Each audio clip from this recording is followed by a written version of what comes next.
Hey everyone, welcome back to the channel. If you've ever felt nervous or unsure about giving a presentation in English, you're not alone. Whether you're presenting at work, in school, at a conference, or even online, today's episode is packed with real-life stories, motivational tips, and powerful techniques to help you speak clearly, confidently, and naturally. We'll cover how to prepare, what phrases to use, how to stay calm, and how to make your audience say, "Wow." By the end of this episode, you'll have a full guide to becoming a strong English presenter, no matter your level. So grab your notebook or just relax and listen, because we're about to dive into the secrets of delivering great presentations in English. Section 1. The fear of public speaking and how to overcome it. Common fears: making mistakes, forgetting words, looking nervous. Real story: Maria's first office presentation in English. How she overcame her anxiety techniques. Breathing, visualization, power poses. Maria had always been terrified of public speaking. Growing up in a small town, she rarely had to speak in front of large groups, and English was her second language. But when she was promoted to team leader at her job, she knew that her role required her to present ideas to her colleagues and management in English. It wasn't just any presentation, it was a high-stakes quarterly meeting with top executives. Maria spent days preparing. She wrote her slides and practiced her delivery in front of her mirror, but each time she felt her heart race, her palms sweat, and her throat tighten. She could hear her own voice shaking, and she felt the constant nagging thought, "What if they think I'm not good enough?" The day of the presentation arrived. Maria stood before the room, her slides on the projector. Her anxiety began to spike. But then, she remembered a technique she had learned: visualization. She closed her eyes for a moment and imagined herself delivering the presentation confidently. She pictured her colleagues smiling and nodding in approval. She took a deep breath, and her nerves began to fade. Her hands were still trembling, but she focused on the content. She started speaking slowly and clearly, and before she knew it, her nervousness had melted away. By the time she finished, she was surprised. She had done it. The room was silent for a moment, and then there was applause. Maria's story teaches us that even experienced professionals feel nervous. The key is to face those fears, practice self-compassion, and remember that you are prepared. Here are some techniques for overcoming public speaking anxiety. Visualization. Close your eyes and imagine yourself succeeding. Breathing exercises. Slow, deep breaths can calm the body. Power poses. Stand tall and project confidence, even if you don't initially feel confident. Section 2. Planning a powerful presentation, the structure. Introduction, body, conclusion. Choosing a strong topic and message story. David preparing a presentation about his team's achievements, making an outline and script practice methods. Mirror, friends, voice recording. David had just been promoted to lead a small team in a marketing agency. When his boss asked him to present their team's performance at the quarterly meeting, David was excited, but nervous. He knew it was a big moment to showcase his team's accomplishments and prove himself in his new role. At first, David wasn't sure where to begin. He had a lot of data, charts, stats, and numbers, but how could he turn it into something compelling and inspiring? He started by asking himself 3 key questions. What's my main message? Who is my audience? What do I want them to feel or do after my presentation? He decided his main message would be, "Our team achieved significant results by working creatively and staying connected." He knew his audience, the company's leadership, wanted both results and insight into how his team operated. David. Use the classic 3-part structure. Introduction. He would open with a quick, engaging story about a challenge his team faced at the beginning of the quarter. Body. He would highlight 3 main achievements, each supported by a short story, and a visual slide. Conclusion. He would summarize the impact of their work and express appreciation for his team. Then, he created a simple outline. Opening: the challenge we faced. Success: 1. Launching a campaign under tight deadlines. Success: 2. Increasing engagement by 40%. Success: 3. Reducing client churn with improved follow-up closing. Lessons learned and team. Appreciation: he turned this outline into a short script, not to memorize word for word, but to provide structure and guidance. Finally, David practiced. He stood in front of a mirror and paid attention to his expressions and gestures. He recorded his voice to assess his tone and pace. Then, he asked 2 colleagues to listen and provide feedback. The first time, he spoke too quickly. The second time, he omitted some key transition phrases. But by the third time, he found his rhythm and delivered a smooth presentation. On presentation day, David delivered his presentation with confidence. His boss smiled throughout, and one of the directors approached him afterward, saying, "That was clear, inspiring, and very well done." The secret? Thorough preparation, careful planning, and consistent practice. Here are some key takeaways. Choose one clear, concise message. Use a 3-part structure: introduction, body, conclusion. Create a simple outline before writing the full script. Practice. Using a mirror, record your voice and rehearse with colleagues or friends. Section 3. Opening strong. Capturing attention from the start techniques. Asking a question, telling a story, using a quote, useful phrases to begin. Let me start with a story. Imagine this. Have you ever wondered why? Example. Story. Kevin's TED-style opening about problem solving. Kevin was preparing for a major TED-style talk about problem solving in the tech industry. He had been working on the topic for months, but he knew that the opening was crucial. He wanted to grab the audience's attention immediately and make them feel compelled to listen. The night before the presentation, he sat in his hotel room, reviewing his slides and trying to craft the perfect opening. He considered diving straight into statistics and data, but it felt too impersonal. Then, he remembered a story his mentor had shared years ago about a critical moment in their early career. The next day, Kevin took the stage with a confident smile and began, "Imagine this. You're sitting at your desk, and suddenly, the entire system crashes. Your phone starts ringing nonstop, your inbox is overflowing, and your boss is furious. This isn't a drill. It's the real thing. How do you solve a problem like that? How do you stay calm, identify the root cause, and emerge successfully?" The audience was immediately engaged. Kevin's question felt real, relatable, and urgent. He then transitioned into the practical steps of problem solving and their application in the tech industry. But by that point, his audience was already invested and eager to hear more. Kevin's story illustrates that a strong opening isn't just about presenting facts or figures. It's about making your audience feel something.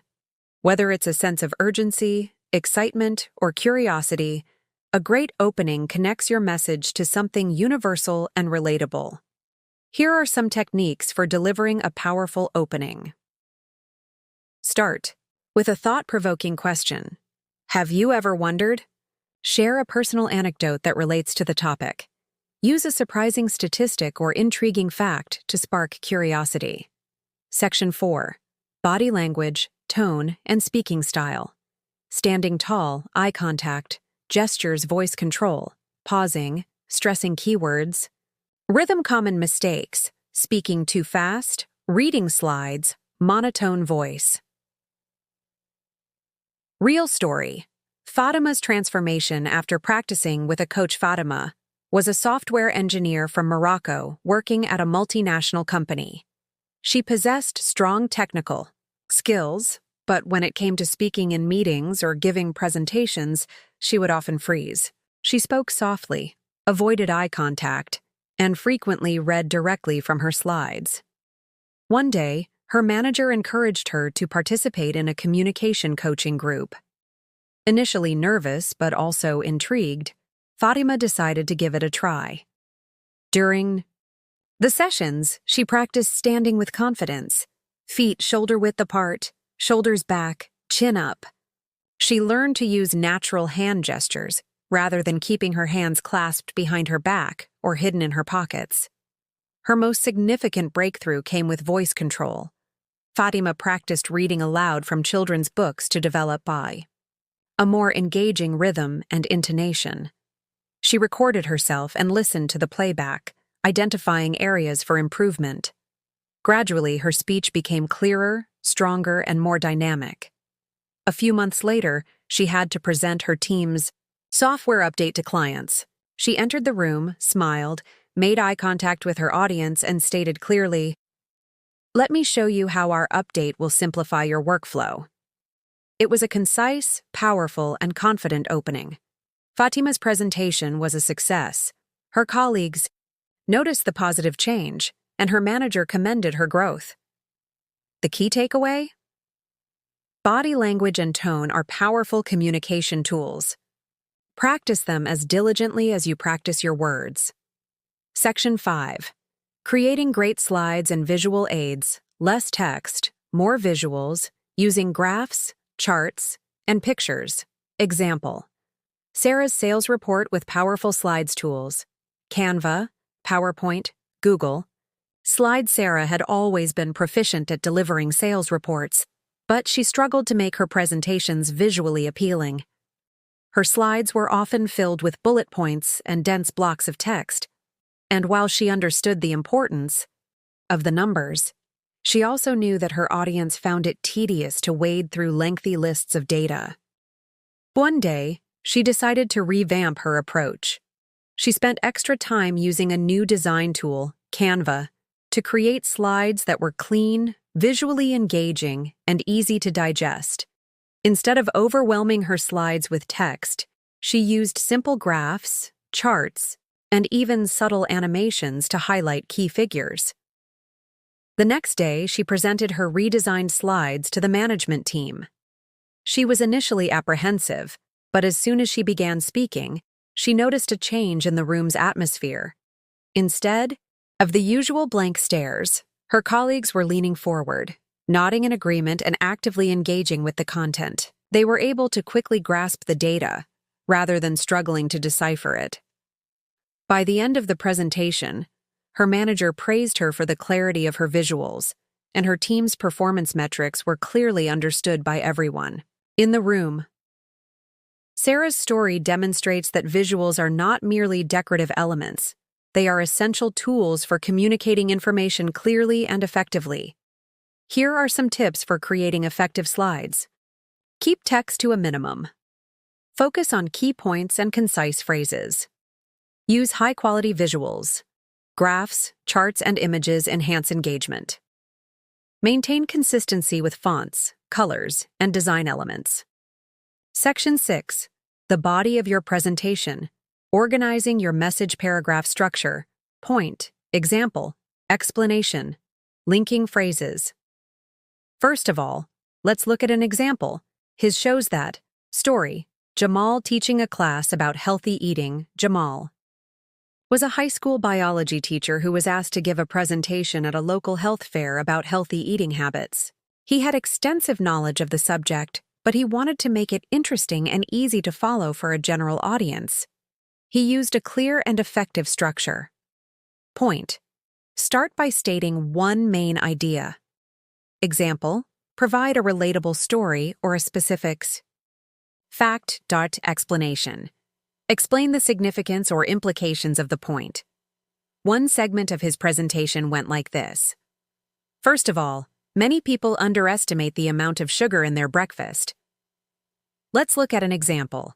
A single serving of some popular cereals can contain as much sugar as a chocolate bar. This shows that even foods marketed as healthy can be detrimental to your health if you're not careful. Jamal used simple visuals and spoke in a calm, conversational tone. His audience remained engaged, asked thoughtful questions, and thanked him afterward for the clear and informative presentation. His organized message helped people understand and remember the key information. Here are some useful linking phrases. First, of all. Let's consider an example. This illustrates. To expand on this. In other words, the key point is, ultimately, therefore, Section 7. Closing with impact, leaving a lasting impression. Ending strategies. Call to action, summary, final story phrases. To sum up, before I go, let me leave you with this. I hope you take this idea and run with it. Real story, Anita's emotional closing in a farewell speech. Anita was a senior executive at a multinational company, and she had just completed her last day there. She had worked at the company for over 20 years, and it had become like a second family to her. She knew her farewell speech had to be impactful, something that would resonate with her colleagues long after she was gone. Anita spent hours carefully crafting her speech. She didn't want to offer a generic thank you to everyone. She wanted to express her genuine gratitude and highlight the ways in which the people in the room had shaped her career. She also wanted to inspire them to continue striving for excellence, even without her presence. She began by sharing a heartfelt story from her early days at the company, a time when she felt uncertain and had almost considered resigning.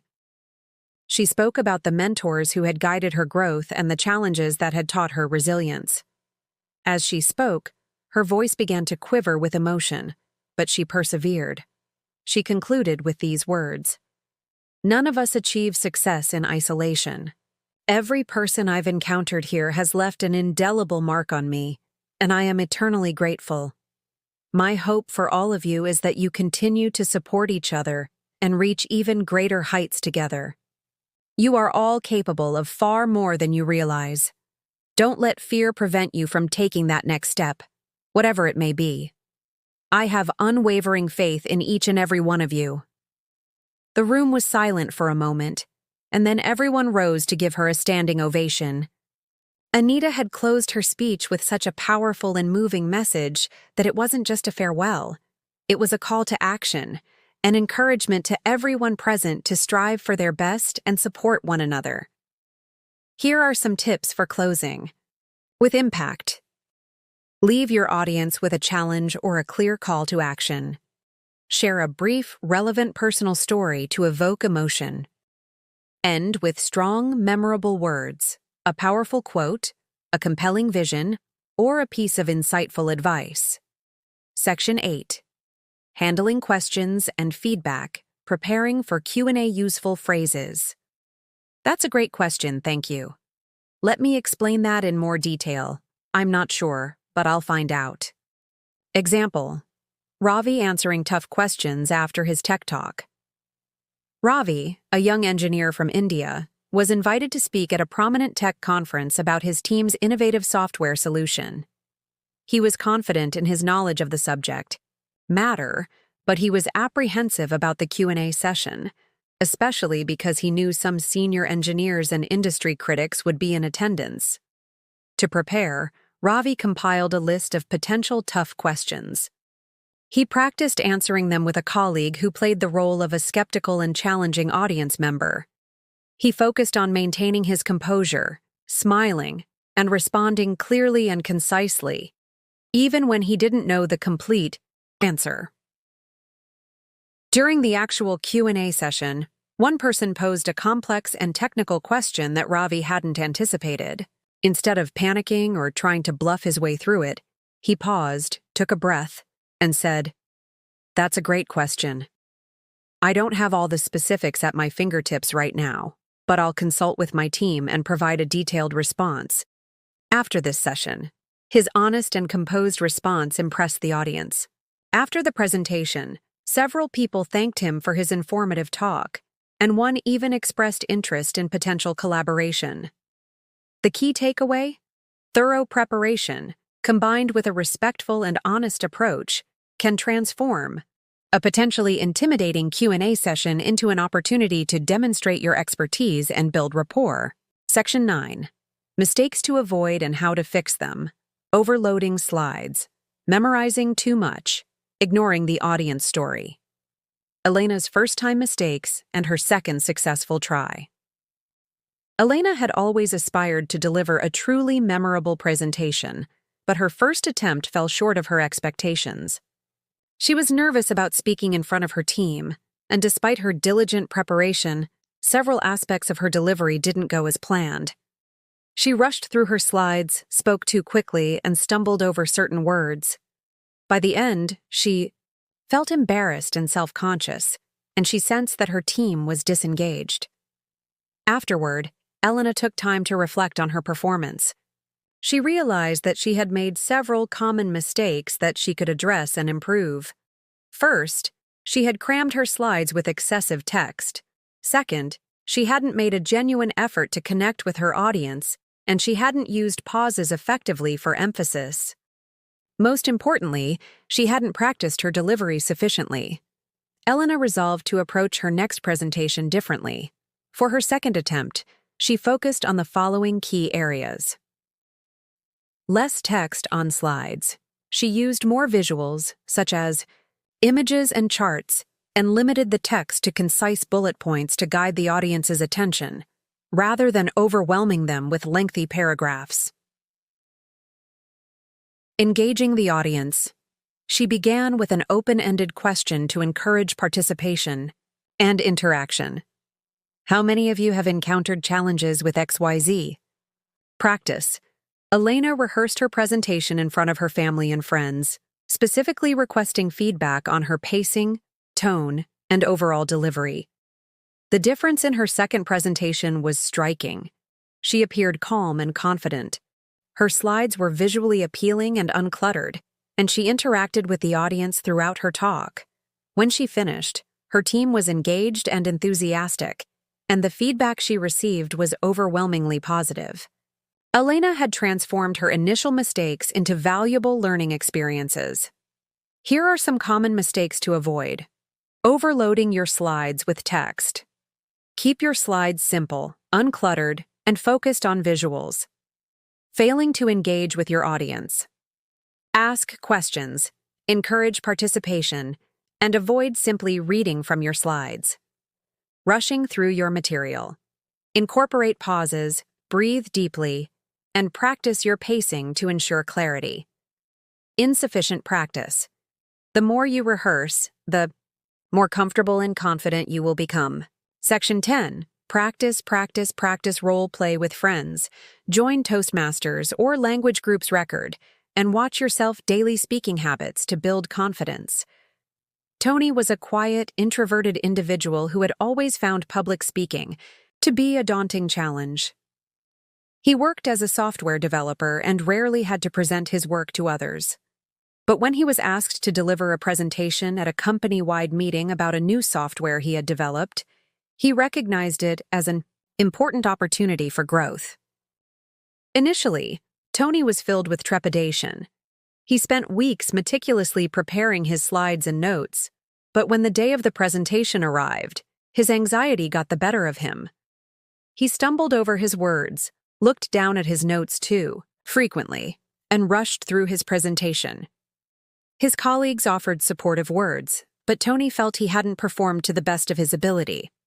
However, instead of becoming discouraged, Tony decided to actively work on improving his public speaking skills. He joined a local Toastmasters group, where he had the chance to practice speaking in front of a supportive audience on a regular basis. He also began recording himself giving short talks, reviewing the videos, and critically evaluating his own performance. Slowly but surely, Tony began to notice tangible progress. He learned to speak at a more deliberate pace, focus on his body language, and make genuine connections with his listeners. A few months later, Tony was asked to present again, this time to a larger audience. But this time, he was prepared and self-assured. His voice was clear and steady, his posture was confident, and his delivery was smooth and engaging.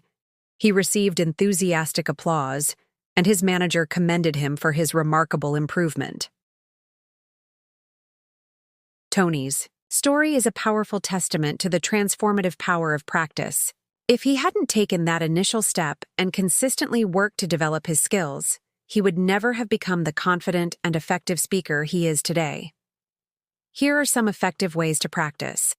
Engage in role-playing exercises with friends or colleagues to simulate presentation scenarios.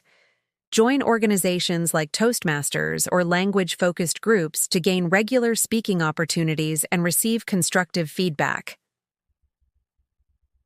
Record your practice presentations and review the footage to identify areas for improvement in your delivery, body language, and tone.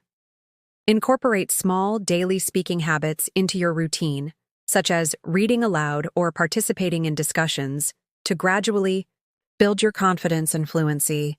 Final motivational message encouragement for all learners, quote, "A year from now, you will wish you had started today." Real example, Tony, who went from shy to confident in 6 months. Thank you for joining me today. Remember, giving a great presentation in English is a skill. And like any skill, you can develop it with practice, patience, and the right techniques. Whether you're a student, a professional, or simply someone seeking personal growth, I hope these stories and tips have provided you with valuable insights and inspiration. If you found this episode helpful, please like it, share it with your friends, and subscribe to the channel for more motivational and educational content. Let's continue to learn and grow together. Until next time, stay confident, stay curious, and keep speaking up. You've got this.